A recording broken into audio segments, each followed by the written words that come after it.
Tech Talk with Matthew Dickerson. Matthew Dickerson. Tech Talk. Tech Talk. Sit back and relax. It's time to talk technology. Tech boffins of the world, unite and congregate. With social distancing, of course. Thank you for joining us again for another episode of Tech Talk with Matthew Dickerson. And here he is, the man himself, with tech tidbits oozing from his pores. Matt, what caught your attention this week? Well, there's a few more things oozing from my pores at the moment, James. I had my daughter's 18th birthday party last night, so we're recovering from that slowly. Yeah. But what was really encouraging last night, I had a lot of 18-year-olds at the party, and they'd all just had a couple of drinks, so they were pretty casual in their conversation, and you knew that you were getting exactly what they thought. And in conversations I had with them, I was really heartened by the fact that many of the kids wanted to talk to me about electric vehicles, wind energy, solar energy, a whole range of things. Now, to be fair, they probably knew that I was a little bit that way inclined. They probably knew that I had a technology bent. They might have wanted to have a bit of a discussion and seem like they knew what they're talking about. Yeah, right. They might have done a bit of research. They probably were vaguely aware. Maybe but they probably wanted to be nice to the birthday girl's father. I can understand that's a thing to do, but they actually knew what they were talking about. They had understanding of different EV models, for example, and wanted to talk about some specifics around some of those models. And and then when I took a few of them to the pub afterwards, they all wanted to make sure they got a ride. They didn't want to get the taxi. Can we get a ride in the car? And so that was good. But also I just thought about it, and I thought, I think the future is in safe hands, because even though we get a bit frustrated on this show sometimes, we try and stay very non-political, but sometimes we just sneak a few little subtle comments in there about governments in this country not really getting it around climate change, around future, around progress. Yeah. I think last night I sat at the end of it and said, well, I really think the future is in good hands, because these kids do get it. And I suppose there's a big tick there to a lot of school teachers around this city and around the nation who do actually talk to kids about some of these things. And some people, I'll think of a very nice name there, I thought of other names, but people say, oh no, those teachers are all lefties and they all carry on about this silly stuff. Yeah. But teachers, the job of teachers is to really educate, and teachers are doing a great job educating. Just from the conversation I had last night, I think teachers are doing a fantastic job educating about the real world that's out there and about the solutions we'll need in the future. Well, I'm going to say thank you on behalf of all teachers, and particularly all science teachers as well. Yeah, there are some really big topics there for kids to get their heads around as they become young adults and older adults in positions of influence. And that's the thing, isn't it? They're 18 today, and it doesn't take long before they are in those positions of influence, and hopefully that carries through. So I think the planet will be saved, and it won't be saved by the people now. I think it'll be saved by future generations. And if the market demands people buy, the electric cars, then hopefully the government responds with some more incentives. If there's votes in it, I think they will. Yeah. Okay, folks, today's episode comes with a free set of authentic virtual worry beads.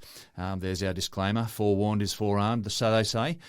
We've got good news and bad news today, or should I say good news and fuel for some conspiracy theorists. Well, that's my teaser. I'll leave it at that.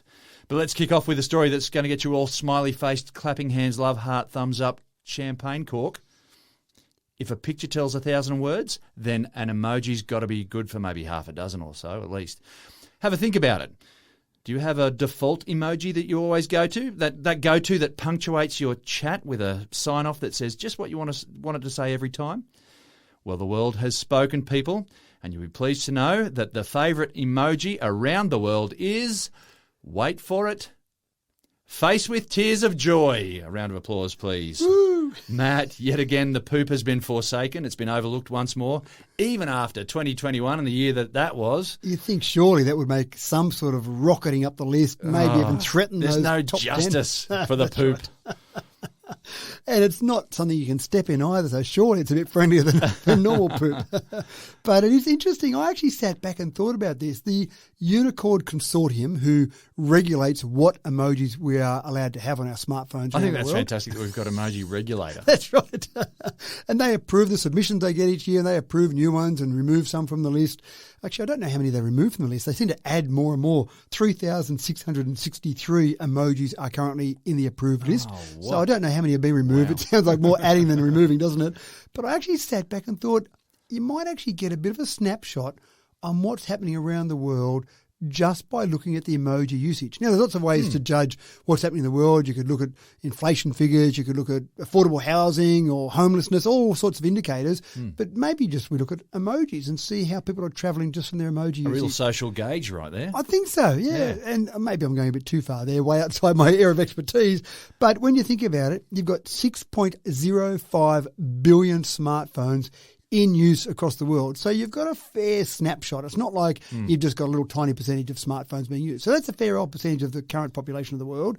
And then emojis, people are using emojis all the time. So as you said, face with tears of joy. I never use that. That's one. I would use a smiley face regularly, but face with tears of joy seems a bit over the top. And I throw out the question there, is there a bit of an exaggeration? How many people are really that happy that they've got tears of joy that much that it's going to make number one on the list? Well, apparently it's a really big one. Lots of people crying with happiness. Number 2 is red heart. So I can understand that one, red heart, a nice little love message you're sending to someone. So I can imagine that's very high on the usage. But then I actually went back and I said, let's look through the top 50. We've had some terrible things that happened over the last couple of years. And this is a indicator list as of the end of 2021. Right. The last time they did the rankings was the end of 2019. For some reason, 2020 was skipped. Not sure exactly why. And so you think in that time frame, wow, there's going to be some really dour or down or sad emojis rocketing up the list because we've had a pretty tough 2 years. But we haven't, according to emojis. When you look at the emoji usage, things have actually been okay. So to give you an idea, loudly crying face has moved up from 8 to 5. Right? Loudly crying face. A picture does tell 1,000 words. The fact that these have got an actual name, but I guess we can't show them over an audio podcast. Correct, but these are official names. These are official names. These are the Unicode. Loudly crying face, right? Yeah, okay. Now that's moved up. So you think, well, that makes sense because people have been sad. Yeah. But crying face, not loudly crying face, just good old-fashioned crying face. Right. That one's dropped from 20 to 41. But when I look through the top 50, I struggled to find anything else that was even vaguely sad. So most of the top 50 are happy and things like... So tell me, the smiley face, just normal smiley face. Yeah. That's got to be up there, surely? No, it's way down the list. I don't even know where that is at the moment. I haven't even looked that one up to see where it is. Smiley face and thumbs up is my go-to. Yeah, thumbs up. So that's certainly in there. Thumbs up actually went from 10 to 4. Oh, so what a relief. It jumped up. So again, there's justice. That's right. Smiling face with hearts went from 16 to 8. Party popper blasted up, excuse the pun, from 35 to 11. Even birthday cake. I don't understand this one. People presumably had the same number of birthdays in the last 2 years as they did before that. I think people are just tired of typing out happy birthday. Maybe. Yeah. Well, it jumped from 113 to 25, so a big jump there. Partying face. Presumably not many people have been partying, but maybe they've been partying in a virtual sense. It jumped up from 78 to 30, and even balloon floated up from 139 to 48. So if you looked at some of those, you'd go, well, wow, the world's been really happy over the last 2 years. So maybe people have been kind of people coping with out it. of lockdown. Well, but surely it's not just the last couple of weeks. Yeah, right. That's right. But then I looked for some specific ones. I went, what are the ones that are specifically related to the lockdown, pandemic, some of the things that have been happening? And it was a bit of a struggle. Hot face, so presumably meaning that you've got a temperature, went up from 236 to 83. So, okay, there we go. And woozy face. I'm going to use that only because I know it now exists. Woozy face wobbled on up from 176 to 96. But even medical mask, with a face with medical mask, went from 186 to 156. So not a huge jump. Yeah, okay. Yeah. So anyway, just very briefly, some other ones that I thought were significant. I looked for other ones that made big differences in terms of going up or down. Double exclamation mark it dropped from 36 to 113. Sleepy face dropped from 68 to 188. Soccer ball, don't know why. I thought maybe Soccer World Cup or something, but soccer ball dropped down from 131 to 235. Speaking head from 120 to 277. And airplane, I can understand this one. Okay, airplane dropped out of the sky. It went from 167 to 292. And the play button went down from 177 to 309. I don't really know why the play button dropped. Right. Big moves on the way up. I don't understand this one. If any listeners can tell me why, there were two that just no idea, no logic. Rabbit face hopped up from 346 to 137. Now, hang on. This isn't the yellow face with the buck teeth. No. This is a rabbit face. This is a rabbit face. That's right. Okay, right. And that's its official name is rabbit face. And rabbit, which is its official name as well, went up from $5.81 to $2.11. So I asked some kids last night at the party, I asked my kids, what's the significance of rabbit? Why is rabbit suddenly a much more popular emoji than it was 2 years ago? And they all went, huh? In only a way a teenager can. But what you have done is you've just increased the amount of usage of rabbit face right. just with that conversation. Next year it'll be up in the top 50, Yeah. absolutely. Now, cold face went up from $3.70 to $1.59. Shopping cart, I get that one. Lots of people doing online shopping. $7.85 to $1.96. Cupcake went up 457 rankings from $6.91 to $2.34. Well done, Cupcake. That's right. Good on you. And the strangely specific bridge at night. I don't know why that would be really popular, but it's very specific, isn't it? Most of the popular it's emojis are very romantic. generic. Well, maybe. It went up from $9.85 to $3.88. And then microbe, I suppose, is the only other one I could find that was a pandemic-related one. It went up from $10.86 to $4.77, but still not really that high. The other couple of ones were the most popular emoji in certain categories. So in the person sport category, person doing cartwheel was the number one person sport category. Now, it's not an Olympic sport, although maybe it should be, but person doing cartwheel, obviously, very happy. Again, it's that happiness signal. Doing backflips. And flags. Flags is the real loser in all of this. Yeah. Flags is the most or the least popular emoji group of all the emoji Well, groups. do you know, when you were saying, something's got to get cut, I was thinking to myself, those flags. Those flags. The flags have 258 emojis in the category. So it's the most populated category and the least popular category. So maybe... And it's there just in case. Maybe, but maybe we're not as nationalistic as we all think we are. We all think we are very patriotic to whatever country we come from, but we don't actually use our flag that often, so maybe we're not as patriotic as we think. So interesting little snapshot, but the exciting part for all of us is you can make a submission. You can, I can, any organisation can make a submission to the Unicode Consortium and say, here is an emoji that I've been desperately crying out for. Here are the reasons why you need this emoji.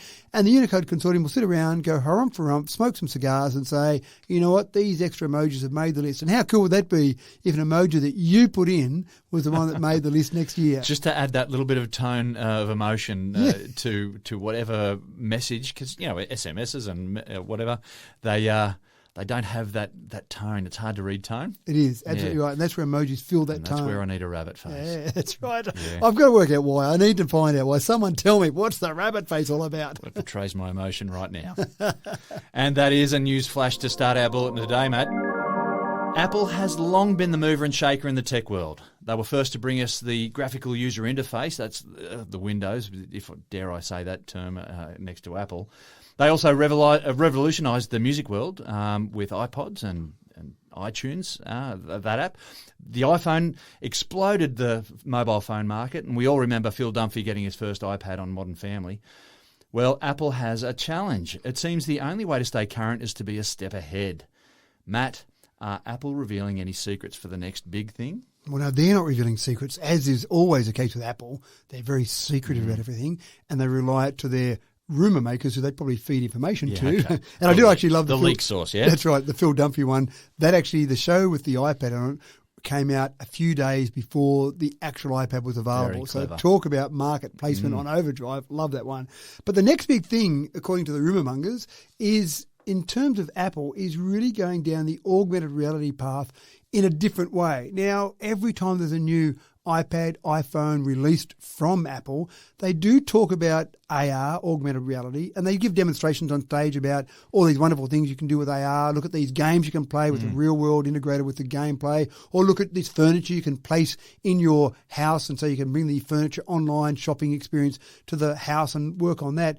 So they have been pushing AR for a while, and some of the people that really focus on everything Apple, and I'm talking about Apple employees here, I'm talking about the rumour mongers, people who have whole businesses based around exposing some of these rumours, believe the next big thing from Apple is going to be some sort of AR device. Now, we've got virtual reality headsets, so they don't think it's really going to be a complete enclosed headset, that fully immersive headset, probably more like some AR glasses. Now, we've seen Google glasses, and they were a bit of a flop, if I can, it's probably being gentle to them. It was a complete disaster for Google in terms of those.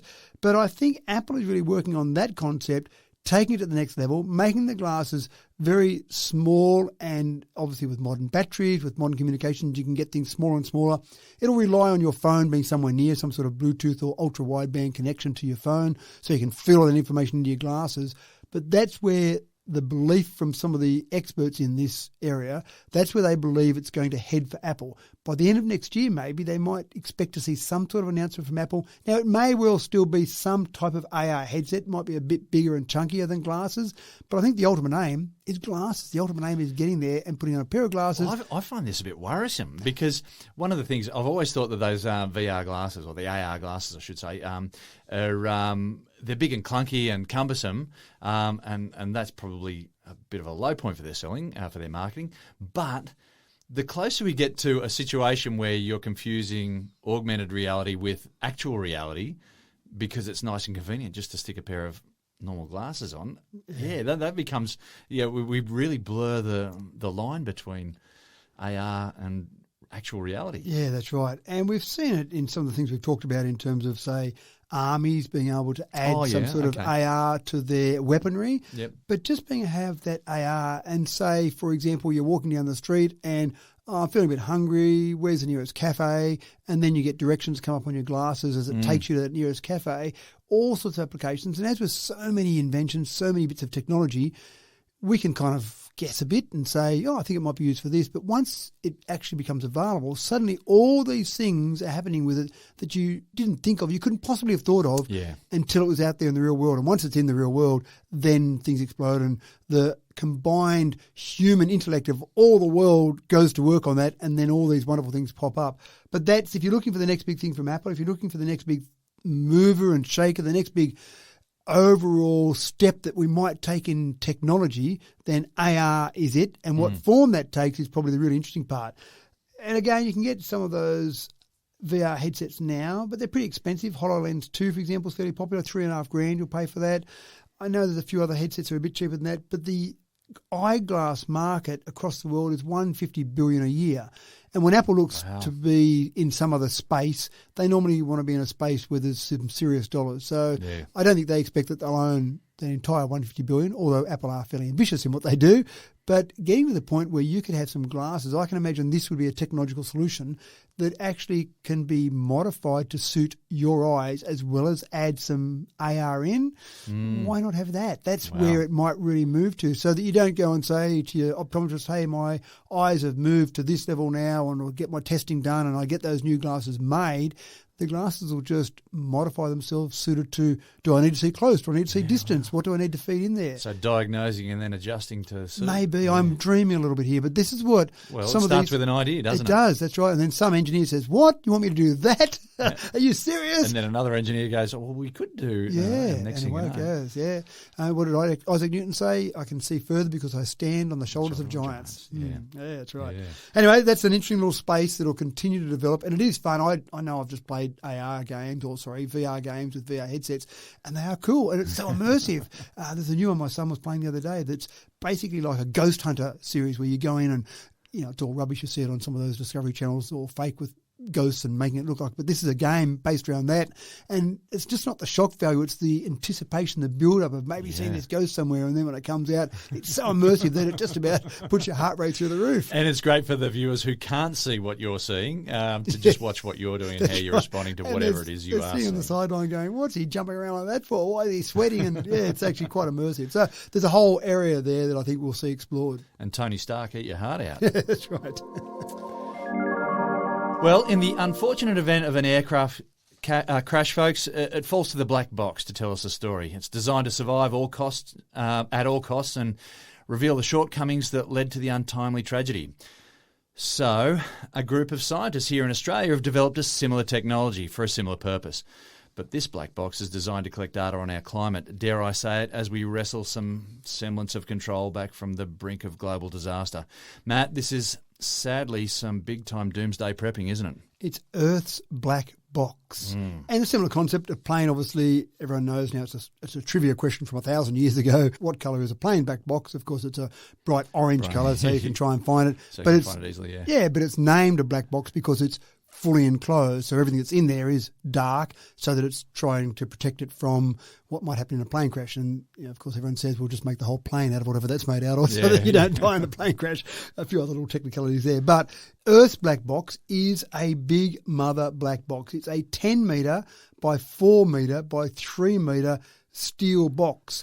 And wow! In exactly the same way as a plane crashes and then you want to investigate why and try and prevent it happening in the future, they have all the data recorded on the black box, and then they go back and play that back, and all the information, the recordings from the pilots, all the different information, all the information that's being fed into the plane and what the position of the ailerons is and all the rest of it. So then they can try and make some decisions. In the same way, this black box is recording a whole range of physical data from the planet. So it's recording air temperature, CO2 levels, water, sea levels, for example. So all these physical bits of information, but it does something even cleverer than that. But it's gathering that from the internet, not just from that one spot, though, I assume. Correct. It's gathering all the information in all this data that's being recorded around the world in all that data. Yeah. But it's also gathering discussions. So it's actually trawling the web and looking for articles that are written, looking for podcasts that are talking about it, looking for a whole range of information about climate change and what's happening, so that the theory, let's go to the extreme example,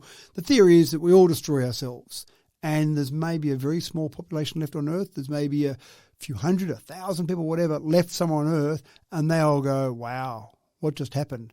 I know, let's make our way to Tasmania, somehow get this black box open, and then look at what's on there, look at all the information that's on there, and then see where we've got it wrong, and let's make it better the next time around. But it's designed to last 1,000 years or more. Exactly right. Indefinitely. So, and the data that's on there, it's enough data storage capacity to last about the next 50 years. So it can keep recording data, keep getting all that information. I imagine that if we last 50 years and things are still not so good, they'll probably add some additional data storage to it. But that's a fair amount of time. In 50 years' time, I'm pretty confident that we'll have either destroyed ourselves or have solved the problem. I'm hoping it's more the second one, that we've solved the problem rather than destroyed ourselves. But it is a fascinating concept. It's 7.5 centimetres thick steel. It's actually built on granite. So again, it's designed to handle whatever Earth throws at it, so that if we do go to extreme weather examples, this thing's going to sit there and handle all this. And if enough people know about it around the world, if there are a few survivors somewhere, then they can make their way to Tasmania. It would be a quest. Our quest as the last survivors on Earth is to make our way to Tasmania. The Doomsday Vault in Norway, right? Well, it's a double quest. So you make your way, maybe you send off 2 different parties, but you make your way to Tasmania and you get the information from the black box to see how you do it better. Then you make your way to Norway to get some seeds out of the Doomsday box to say, now we've got that and the information from the black box, we can now regrow the planet perhaps. Reproduce Earth. That's right. It sounds a bit scary, doesn't it? And I suspect that the people that have actually created this black box have done it with a real mind to advertise how poorly we're going and really try and get some governments around the world to go, wow, we need to change what we're doing. I don't think they ever want this black box to be used per se. They want it to be a bit of a wake-up call, a bit of an alarm as an bell. Advertisement, perhaps. Yeah, I think so. But it is a fascinating concept, and the fact that we need it, the fact that some people get to the point where we say we need this black box, that seems fascinating to me in its first example. But then I'm sure there's some fun engineering in it as well. Even just opening it, obviously you turn up after you've realised your quest, you've got to the black box, and then you go, oh, wow. It looks like a pretty deliberate sort of structure there. So there's got to be some significance there. So let's see if we can get inside it. And then where's that drill that can drill through 7.5 centimetres of thick steel? Did anyone bring that drill? Somewhere, surely. Yeah. And so what they've got is they talk about the fact that whoever is capable of getting there, it needs a little bit of ingenuity. They haven't talked about how, but they said a little bit of ingenuity to open it. So presumably there's some sort of symbol, some sort of puzzle to solve, maybe, I'm not sure. But that's what I'd do. Well, it also has to be vandal-proof, doesn't it? Yeah, that's right. So you don't want a vandal turning up and go, that door there, we just need to push these 3 buttons here and it opens the door. So you want to make it vandal-proof, but also someone able to work out how to get into it. That's a pretty good challenge of those two alone. And then obviously they've got symbols inside so that, for example, maybe if some population gets destroyed and we go forward a few generations and we lose languages, there's someone will turn up one day and stumble across it and go, oh, wait up, this looks interesting. Maybe some previous inhabitants of Earth have left this for us. It needs to make sense to someone. In the extreme example, maybe aliens turn up and look at our planet in 1,000 years' time when they find it. It's got to make sense to them as well. If they get that message from the Voyager, That's right. and they actually find us, then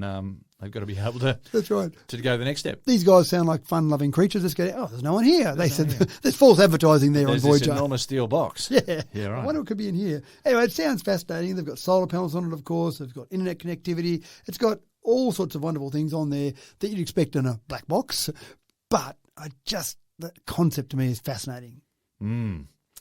Well, I'm glad we're not going to finish on that doom and gloom story. So let's see what's next on the menu. Hello. Here's the headline. Are you wanting to go out to a cafe and you're not vaccinated? Sorry, I mispronounced that. I'll try again. Want to go out to a cafe and you're too stupid to get vaccinated? Well, your troubles are over, thanks to the dark web and fake vaccination certificates. Yippee skippy. Matt, take over while I dry reach into this bucket. The good old dark web. What would we do without the dark web? There are 17 marketplaces on the dark web, James, that you can buy a vaccine passport. What a relief. Yes, thank goodness for that. Now, the only downside of that is they mostly seem to be vaccine passports for the US and Europe. They haven't found any for the Australian market yet, but maybe they haven't looked hard enough. Maybe they haven't been looking for an Australian vaccine certificate yet. I'm sure there's some on there somewhere. You will be heartened by the fact, though, James, that many of these are not really vaccine certificates. So you pay your money in Bitcoin, of course, and then you get nothing in return. Oh, so What a the shame. scammers are being scammed. That's right. What a disappointment. The people who are saying, I don't want to be vaccinated, I'll still go to a cafe by having this certificate. Actually, sorry, you won't get anything in return. It is a bit worrisome, though, that some of those certificates are actually real. They've actually shown snapshots on the dark web of the back end of some of the national databases where they record the details. And what they do is they take someone from a long time ago, someone that died 100 years ago, for example, create a vaccine certificate for that person, add it to the national database, because obviously that person's never going to claim their vaccine certificate, and then they sell that particular certificate. Given the fact that it's actually free to get a vaccine, most countries around the world aren't charging for it. You kind of think it'd be just easier to go and get the vaccine. Just get a jab. That's right. So you'll pay about $450, for example, in France for a fake, or no, this is a real certificate. A real certificate in France, about $450 you'll pay. Again, obviously all in cryptocurrencies. So that seems to be the going price. But the interesting part is there's a little video that shows one of these sites that has fulfilled about 1,700 orders. So at $450 a pop, good luck to them. They're making a few dollars there. Yeah. But who are these idiots? 1,700. That's just on one of those 17 marketplaces. It's an expensive enterprise in buying into the misconceptions or at least misinformation and the conspiracy theory, isn't it? Yeah, that's right. And if you're a proud anti-vaxxer, then be a proud anti-vaxxer and say, I'm not going to go to that cafe because I'm an anti-vaxxer and I don't believe in that. But it's kind of like you want to have your cake and eat it too. I want to be an anti-vaxxer, but that's a bit inconvenient for me. So I'll get a fake certificate so I can go and eat at a cafe, and then away I go. There is another scam that I've actually heard of. I only just thought of it actually while I was looking at this one, where people are being paid to go and get a jab. So people that are quite happy to have the vaccine, but they'll go on with someone else's ID. Yeah, so they'll get, that person gets their certificate, but someone else's, people out there that have got 30 or 40 jabs, so they're well and truly protected. They're happy to do it, and they're being paid money by people who want to get the certificate but don't want to have the jab. Oh, wow. Well, soon we'll come out of all this kerfuffle, and we'll hopefully better times ahead of us. And while we're on the theme, so folks, social distancing. It is the theme of the modern age, but employers and crowd managers have got a job on their hands monitoring and implementing measures to protect people from themselves. Folks, we introduce to you the COVID-19 mobile surveillance robot. Matt, I'm seeing a scene from the boardroom in that late 80s classic movie RoboCop. You know, the one where they got that big robot comes on and you have 15 seconds to comply. That sort of thing. Oh. Well, hopefully the ending's not quite as drastic as that one. Yeah, right. This mobile surveillance robot just says, please move apart. Oh, okay. It's not armed, which is probably a good sign. That's a good thing. And in crowds, it's actually quite difficult, obviously, to monitor how close people are together. And it's a really unpleasant job for a human because you go along and you're a security guard, for example, or you're the person that wears the safety vest around, the yellow bright safety vest, or the COVID-19 safety officer. And it's a pretty unpleasant thing that all you do all day is go around and say, please move apart. You're a bit too close together there. You're standing still, chatting, just move a little bit further apart. And the really clever part about this robot was when they were looking at how they could program this robot to keep people apart, people were walking along beside each other or walking past each other, that was acceptable because they're on the move. It was a bit harder to keep them apart. It's really looking for people that are still and then closer than, say, 1.5 metres together for a period of time. So it's constantly surveilling an area, and I can see this being used in things like shopping malls, constantly surveilling an area where it's a common aggregation area, and then as it's doing that, people are moving in and out, people are walking over, picking up a coffee, whatever, and then some people are standing still, but they're too close together. So then it will go over to those people and say, not things like Robocop says. It just says, please move apart. You're too close together. This is a safety announcement, a public service announcement, whatever. Something so those people get the hint that maybe they should move apart. People can get cranky at a robot. The robot doesn't really care. Oh, they can kick it over maybe or do something like that. But you're right. It's not so confronting, and it would be a really unpleasant job in a retail environment saying you can't come into the store because you're not vaxxed, or please move apart, please make sure you scan in, all those sort of things. It's kind of that unpleasant conversation you don't want to have, and so people sometimes choose not to have it, and therefore we then get people too close together. And so this is the way of getting around it. Let technology solve the problem. Let technology do the unpleasant work that people don't want to do. Well, this is the seatbelt light on your dashboard, isn't it? Yeah. So it goes bing, bing, bing, you're not wearing a seatbelt, or one of your passengers isn't wearing a seatbelt. And, you know, if this was the early 80s, people would get upset. Oh, I've got to wear this stupid seatbelt. What's that about? Yeah. But we just accept it now, and that's a thing. Well, you're right. And it is, I'm a bit of a stickler for seatbelts. I won't actually start moving the car without everyone having their seatbelt on. And it's quite nice because you can say, come on, kids, put your seatbelts in the back if you're taking some friends or whatever for a trip. Oh, we're only just going around the corner, sir. No, put your seatbelt on. And you sound like a bit of an old grump. But when it's just dinging, it's quite convenient because you can say, oh, this silly car, it's going to keep dinging. And it's a bit annoying. Look, just put your seatbelt on, it stops the dinging. So it's not you saying it then, it's the technology saying it. So I think it's a really good example. This robot will come along and say, move apart, do the right thing. It uses LiDAR, it uses cameras. So it's quite an advanced system and an advanced algorithm that works out how long you've been together, that type of thing, before it starts to get a bit testy with you. But again, this is the world we live in. We're going to need this sort of thing to make sure we can keep protecting the world. New variants come out. Yep. We get a bit relaxed. Oh, fantastic. It's all out of lockdown now. We start hugging and kissing each other. And then, oh, whoops, we've had another outbreak. And so it's going to float up and down for many years to come, I think. And vaccinated or unvaccinated, anyone who gets this infection has a chance of being the next person who's responsible for the next mutation. Yeah. So I guess if you're vaccinated, then you've got a shorter amount of time of causing that mutation. So get yourself vaccinated, but we're never really going to be covered unless we got 100% coverage of vaccination. That's right. Yeah. So anyway, look, this sort of thing's good. I think it's other solutions. People are coming up with solutions to solve problems of today. And that's what's great about technology. It's so fast changing and there's so many nimble companies out there that are continually coming up with innovations, but they're relevant to right now, the problems we have right this second, not we'll work on something for the next 20 years and maybe come up with a solution. They're doing it now. Yeah. If you've got your worry beads with you and you've been working those through the palm of your hand over the last couple of minutes, we've got another story for you here. Fans of George Orwell, we might be 30 years a bit late here, but like it or not, we are there. This is his 1984. Surveillance is everywhere, folks. Visuals and audio too, even in Ubers now. Matt, this is for our safety, of course. As long as Uber doesn't let these audio recordings be released to the real world, to the wire board, unless there's a court case involved. Because we've seen a couple of examples of that where people have been in an Uber having conversations about some other work colleagues. It might be famous people, for example, on TV or something, and the next thing you know, that audio gets released or even the video gets released and it destroys careers. So hopefully it's not for that reason. Uber are now saying that audio can now be recorded by the driver and or the passenger, and other parties know about it. So if the rider or the passenger is recording it, then the driver knows about it and vice versa. But it's just one of those things that it just feels a bit more protected, or you feel a bit safer if you know that this audio is being recorded and the driver suddenly says, I'm going to take you down this street here and rob you or whatever else they might want to do to you.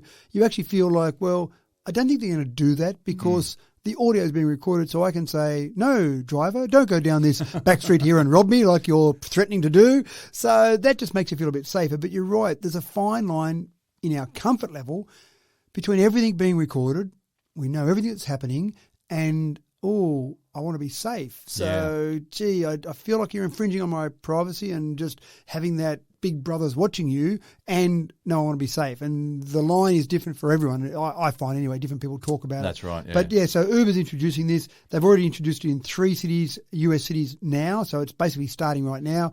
And you've got a notification. And it won't be long before it's here? No, that's right. I think they do test rollouts often to test the technology more so than testing the actual user. Probably it is testing the user interaction as well, or the user reaction. But I think really it's just test the technology. Once they know it works, roll it out everywhere. So when you get into an Uber, you'll have a notification on your phone to say this audio is being recorded, your driver's recording it. If you don't want that, you can say to the driver, no, I don't want this recorded. Why you wouldn't want that recorded would be a bit of a concern to the driver, I would imagine. If a passenger got into me and I was the driver, please don't record this audio. Why? Yeah. And vice versa. If the driver says to the passenger, no, I don't want you recording the audio for this trip. Again, if I was a passenger, I'd be a little bit worried about it. So I think most people would go, yeah, whatever, record the audio. If it's protected and it's encrypted, and this is what Uber's saying, the data is encrypted. It uses the app to record the data, but the data is encrypted, and you can't just unencrypted because you want to have a bit of a listen to some silly conversation that happened, like a driver might want to do about some famous people in the Uber. But I think the idea is if there's a court case, if there's a valid reason that this needs to be unencrypted, then it will be unencrypted in that scenario.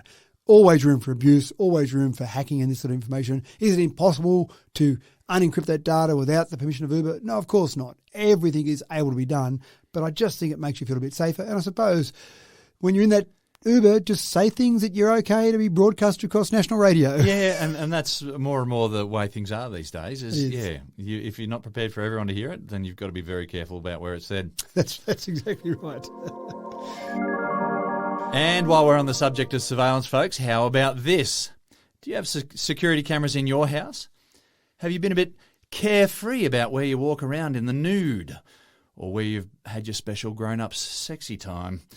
If you've ticked either of these boxes, then we have wonderful words from the hackers of the world, and those words are, thank you very much. Matt, what price do you reckon they get for a 5-second clip of a slightly overweight middle-aged guy with no muscle tone making a bolt from the bathroom to the bedroom before his family wakes up? I'm not sure if you're talking about me or you there, James.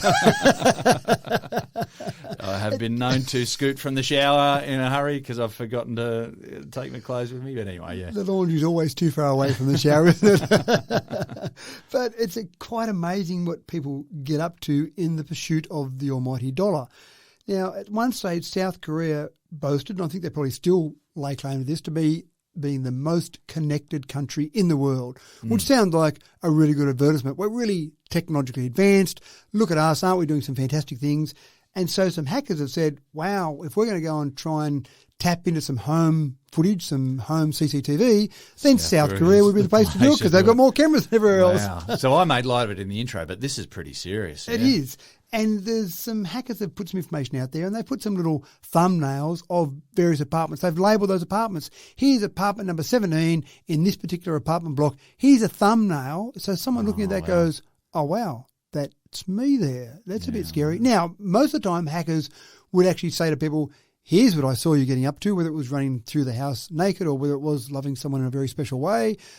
Some people might go, I don't really trust that you're not going to release that information out there if I pay you some money. So they've taken a different approach, these hackers. Very innovative, these hackers are. They've said maybe just people out there randomly want to watch some of these little home movies, which people didn't know they were making home movies of, or watching someone that they might know running through the house naked, or whatever else might happen in the house. So they're just offering up these clips for sale for anyone to buy. And apart from the example you gave of someone might be willing to pay a certain amount of money for a certain style of person, then people are paying up to $8,000 for some of these clips from apartments. And there was a journo who was looking at this story, and they went, yeah, sure, it sounds like a bit of a scam. Sounds like I'm going to pay you some Bitcoin and then I'm never going to see the clip again. How have I got any proof? And so one of the hackers responded and said, here are some apartments or some units in an apartment block, and here are my thumbnails from those. Go and knock on any of those doors and see if these people look familiar to you. And so the journo did exactly that and went, oh, wow, look at that. That person that I'm looking at in this thumbnail is the person who answered the door. Yeah, I think this person has actually got legitimate clips of these apartments and lots of these apartments. And some of it comes down to the manufacturers of these devices potentially having a small loophole, some sort of backdoor, not necessarily deliberate, to get into these. And still some of it comes down to the thing we've talked about 1,000 times, just simple passwords. Your password's too easy to get into, 1, 2, 3, 4, 5, 6, the word password, all those things that we say all the time. Do not put these in. And here is a good reason not to have some of those easy passwords. Some people think, oh, it doesn't matter, no one's after my information. And they're right. They're not after their information. They're not the President of the United States. They're not the Prime Minister of Australia. But they are just another bit of data there. And so hackers now aren't so much focusing on, I want to get James Eddy and see him run down the house naked. They're just saying, I want to get anyone. And if it's easy to get your data, then they'll just pick up that data and then use it in any way, shape or form they want to. So I'm going to assume that not even for the nude stuff, it's you've got... they know the layout of your house. They know what sort of stuff you've got in your house. So, so it's potentially for burglaries and whatnot. But they could market their stuff to any bad guys that want to take advantage of it. They know if you're an elderly person that lives by yourself, if you're an easy target. And they know if you've got a nice TV in the house, they know you've got nice things that you might want to steal. So they've got the layout of the house. They know when people are there. They know who's there, and they know the stuff you've got to steal. And it's not on a local scale where they've got to sit outside the front of your apartment or whatever and just stalk who's going in and out. They're doing this on a global scale, so they know exactly where to zoom in. Yeah, and so it's not the first time we've seen a few of these problems with smart homes, and that's the issue with smart homes. There's so many things that are being connected now. We saw back in 2018 a couple of computer science students were hired by a local newspaper, and they were given the job of trying to hack into a residential building, and they did. They just hacked into it, gained access to the internal camera. Now, they weren't trying to do anything bad. In fact, it was for good purposes, because the newspaper said, we want to see how easy it is to get in and actually look at this information. And so they wrote a full article on it saying, here's what we did. We got a couple of uni students and said, hack in. And they did. They were paid to be hackers. Wow. And they got in and, again, didn't use it for any bad purposes. But that sort of thing, police broke up a criminal group in 2019 that basically used hidden cameras in hotel rooms. So then they could actually watch what was going on in those hotel rooms. And I imagine you'd see a few more bits of special love going on in the hotel rooms than you might in your household. So stuff like that's been happening over and over. Again, it just comes down to how much surveillance do you want, how comfortable are you with it all, and putting some appropriate precautions in place. If you want to have that surveillance in place, great, but put some appropriate safeguards in place. Yeah, and maybe pay a couple of uni students to try and hack into your place. Might be a good little test there. There could be some lucrative dollars just in that. That's right. Okay, people, the future is not all doom and gloom and surveillance robots and stolen security camera footage. Let's talk about home entertainment systems and big, big, big screens, bringing that home cinema experience for a price that's hopefully less than that of a family car.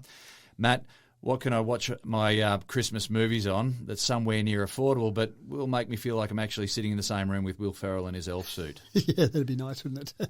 So 100-inch TV, 120-inch TV, we've talked about some of these big screen TVs, and they're typically OLED or even LED or LCD, maybe some of the older ones. Come with a big price too. They come with big price, and I'm talking $20,000, $30,000, $50,000, $100,000. And sure, you might like watching Will in full life size. Sounds a bit scary, really. But do you really want to pay that kind of money to put that up on your wall when you could go to the cinema every day for the next 20 years for a lot less money than that? But obviously TV companies are working on different solutions and getting larger TVs at better prices. So one company's now come up with the idea of using short throw projectors. Now, you'll be familiar with those because they're used in schools a lot. So short throw projectors are typically used on, say, a smart board. They're nice and close to the actual screen, maybe 30 centimetres away from the screen. And they do, as the name suggests, a short throw. Very clever technology to get the angles right to actually direct it onto a screen rather than a normal projector you put back at a distance and it just sends out a rectangular rectangular signal, and then that just goes to a bigger size on the wall. These short throw ones obviously are coming from a very obtuse angle and going up at a very extreme angle there and getting it onto a wall. Now, what you often find with those is you've got to have something special to project it onto, and then you've also got to have a fairly dark room because you lose a fair bit of brightness and the colours aren't great. So you wouldn't think that would be great for a TV if you're trying to watch a decent sort of movie. Well, this latest version has got 3 lasers instead of 1, which is normally what they have, and they actually do give you, as part of the package, a screen that you put on the wall. So the only thing you mount on the wall is not a TV, you just mount this particular screen. It rejects ambient light, it picks up the colours from this. So theoretically, you can watch TV, full saturation, full colour saturation. You don't have to make the room like a cave. You don't have to shut it all down and make it look like a cave to actually get any brightness on there. It's bright enough that you can watch it reasonably. And price tag, you're talking maybe $3,500 for a 100-inch, which is pretty impressive for a 100-inch that's TV. not too bad, yeah. Even $8,000 for a 120-inch TV is not too bad. Again, you're talking definitely tens and twenties of thousands of dollars to get anything like that sort of size in other technologies. I haven't actually seen one yet. I'm keen to actually go and have a look at one to see how it is in terms of brightness, because your first impression is it's never going to be as bright. Everyone's been in a room with a window, for example, and a bit of sun coming through and an overhead projector, and you go, I can't quite see that half of the screen because it's in a bit of sunlight. I'm actually not a big fan of sitting in the darkness either. Maybe in the cinema, but in my home, yeah. Yeah, that's right. You don't want to shut it down and look like a cave. You probably just get sleepy then and miss half the movie because you fall asleep, especially if it's Christmas afternoon after you've had a nice big lunch. So this is actually interesting, and we think we've got TV technology nailed. We think we know all about it, and we've been developing it for so many years, and this is the technology going forward, but people keep coming up with different ideas or revisiting old ideas. So taking older technology and then saying, can we make that a bit better, and then use it in the home. So I think this will actually be something that starts to take off, again, dependent upon just how bright it is and how good that colour saturation is. Well, literally watch this space for more developments in that front. Got yourself overseas flights booked for 2022? Oh, it feels so dangerous just saying the words. Let's talk hypothetically, though. Let's say you were travelling overseas to France, for example. Is your French a little bit rusty? They get so impatient when you don't understand them. Don't sweat it, people. Matt's here to introduce you to the Pocket Talk Plus, an instant translator that'll get you those 3 baguettes de salade with the moutarde de Dijon extra. How was that? No wonder they bring out something completely different to you. In a heartbeat with minimum French ado. So one of the things that's interesting about smartphones is we can put so many apps on them that we can use them for just about everything. So it means that you end up with not specific devices to do certain tasks because the smartphone does everything. This is a bit different to that. This is Pocket Talk Plus, as you mentioned. It's a translator. It's a device that has one job in the world. It's a translation device. Now, I use an app. The app, my favourite app, there's lots of translation apps out there, and there's even ones built into things like Google. But the translation app that I use is called Say Hi. I've been using it for years.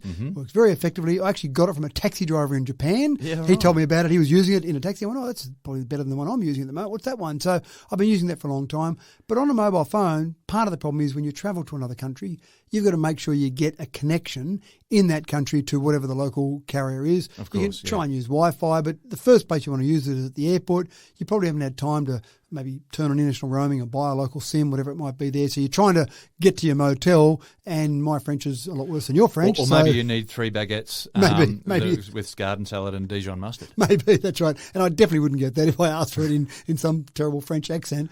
But this device allows you just to turn up to a country. It's automatically got a SIM card in it that connects to 130 carriers around the world. So you can supposedly turn up to most common countries and just pull it out and start using it. Now, the way these work is very clever. Nothing's on the device. It's all in the cloud. You talk into it. It's got a screen on it, and it will actually put up the words that you've spoken on the screen so that you feel comfortable that you've asked for the right thing. Okay. So the words are on there on screen, and then it basically converts it to the other language, whatever language you choose, and then puts it on the screen in that language for the person so they can actually read it as well as hear it. If they can't quite understand the accent on the recorded device, then at least they can read it on the screen as well. And then the reverse happens. They talk back into it. So it makes for a slightly stilted conversation, but you'll get there. You'll get there, and better than a translator. And I've been in countries where I've had translators for me, and I really worry when I say something that's 20 seconds long and their translation is 2 seconds, or vice versa. And I think I get more worried about the vice versa. When I say something quite short and the translation seems to go for a long period of time, and I go, did they just say that this guy has got a funny head and isn't really a very nice person? And by the way, this is what he said. Or did it really take that long to explain what I just said? So you don't know. You just it all depends if the audience is laughing or not. And at the wrong spots. When you're saying something deadly serious and they start laughing, you think, maybe that translator. Can we go through that again? Yeah, a bit of poetic license there potentially. So this way, you know that at least it's got the information that you said accurately, and then hopefully it translates it fairly accurately. But what I do like about it is that whole thing that's quite simple, where you just turn up and it works. There's no mucking around trying to get connected to Wi-Fi or the local carrier, whatever it might be. It's just going to work there. And the price of it isn't too bad. It's about $300, but that also includes the first 2 years of SIM card usage. After that, there's another fee that you can add on for it, but that's not too bad. And international roaming can get expensive. Buying SIM cards in different countries can get expensive, especially if you're doing multiple countries in a short period of time. You're buying new SIM cards for different countries or hoping the roaming for those ones works. So I don't mind it, even though I'm kind of a bit of a fan of having your phone do lots of things and getting different apps to do lots of things. Surely there's an app for that. There's been an app created for just about everything. I don't mind the idea of this being so specific about that one job in the world to do, and presumably it's going to do that better than anything else. Do it really well. Yeah. And it is pretty important to do that particular part well, Yeah. because who knows where you might end up, what you might end up eating, what things happen to you if you get it wrong in a translation. And when your family needs those baguettes now. That's right. And just like that, folks, we're done for another week. Actually, it wasn't so bad after all, doom and gloom-wise. A delicate balance this week, I'd actually say, Matt. Yeah, a delicate balance, and I'll go back to those 18-year-olds and tell them that I've taken advantage of their knowledge and used their knowledge to go out there and tell the world that the world is okay. We're going to be okay in the future. We're going to be okay, yeah. We had some, hey, how about this fun? Leveled out with a bit of beware, look at what's coming at you, and then some, hey, the future's pretty cool. Yeah, credit to you. I feel like I've had a wholesome three-course meal. In French, of course. I'm off to pick up one of those translators to see if I can work out what my wife means when she drops one of those subtle hints. Yeah. I'm James Eddy, and thanks for tuning in to Tech Talk with Matthew Dickerson. We wish you a very Merry Christmas, and we hope you all stay safe over any holiday breaks that you're taking. See you for our next Tech Talk.